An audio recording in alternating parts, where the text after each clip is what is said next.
Sampai di mana nih kitabnya?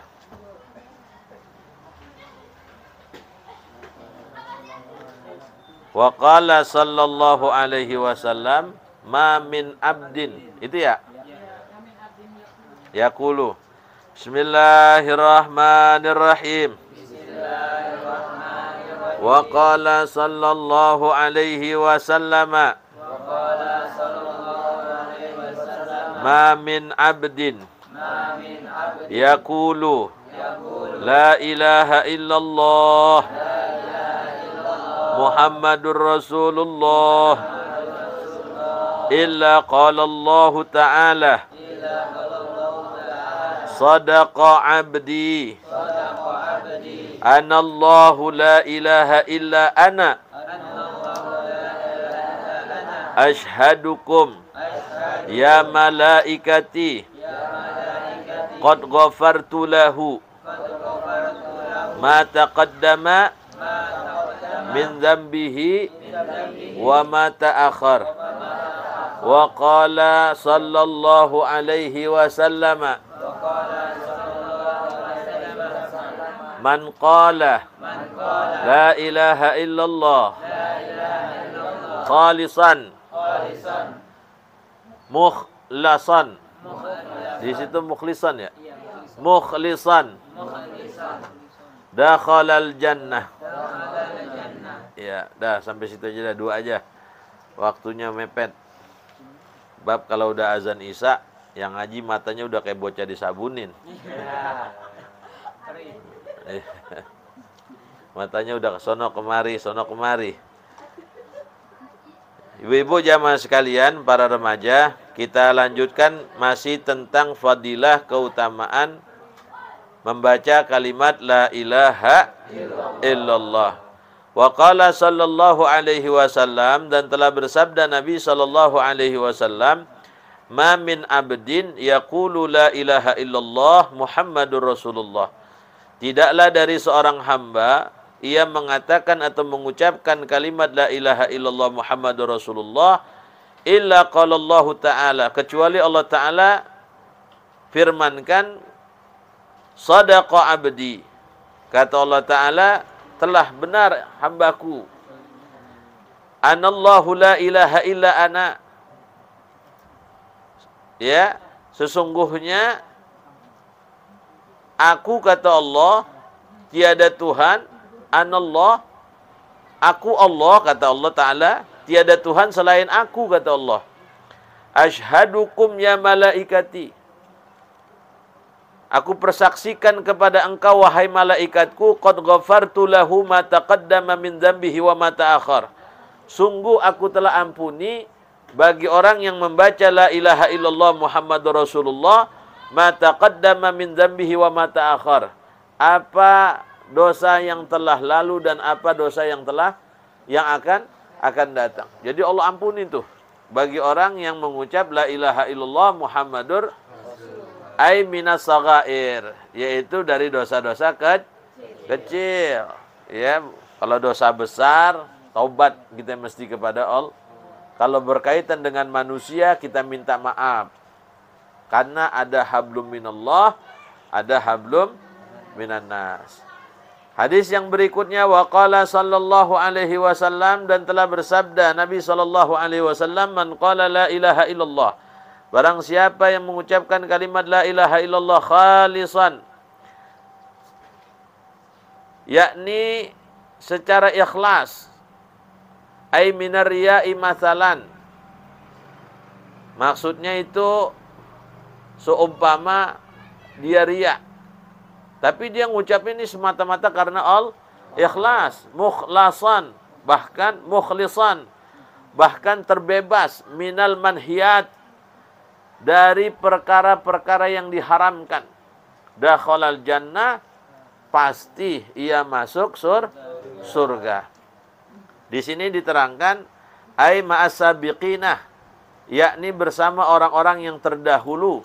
Wa akhrajal hakimu, dan telah mengeluarkan Imam Hakim an Zaid bin Arqam, dari Zaid bin Arqam, qala, ia berkata, qala Rasulullah sallallahu alaihi wasallam, Telah bersabda Nabi SAW, "Man qala la ilaha illallah mukhlisan." Barang siapa yang mengucapkan kalimat la ilaha illallah dengan ikhlas, dakhalal jannah, pasti ia masuk. Qila ya Rasulullah. Ada yang tanya, ya Rasulullah, wa ma ikhlasuha? Apa itu ikhlas? Qala, maka Nabi menjawab, antahjizahu anil maharimi. Bahwa engkau mengekang dirimu daripada perkara-perkara yang haram. Itu ikhlas. Ya, menjaga dirinya jatuh kepada yang haram. Saudara, sekarang ini ya, orang bahkan ada ucapan di warung kopi atau suka lagi ngobrol, jangankan mencari yang halal, yang haram saja.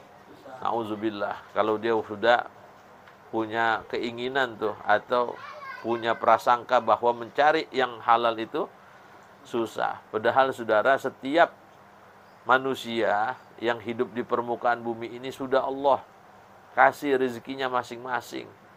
Tinggal tangan ini mau bergerak atau tidak. Burung aja tawakalnya kepada Allah luar biasa. Keluar pagi, sore kenyang. Jangkrik, kerjaannya cuma krik, krik, krik. Makan nggak? Ya, dikasih makan sama Allah. Ya, kagak ada makhluk di dunia ini yang kagak Allah kasih. Cuman tinggal kita mau bergerak atau tidak. Ya, yang penting kita bergerak.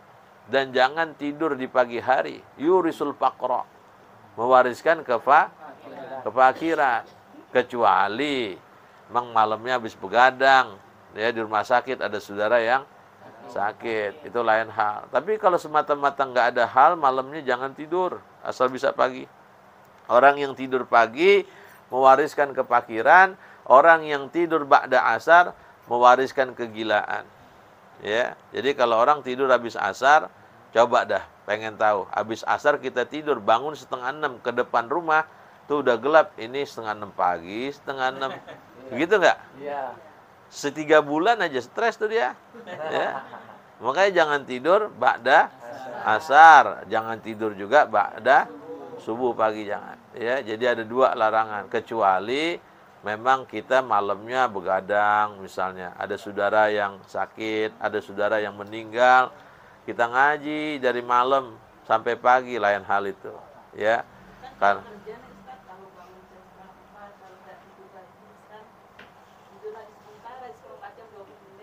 Bangun 3:30.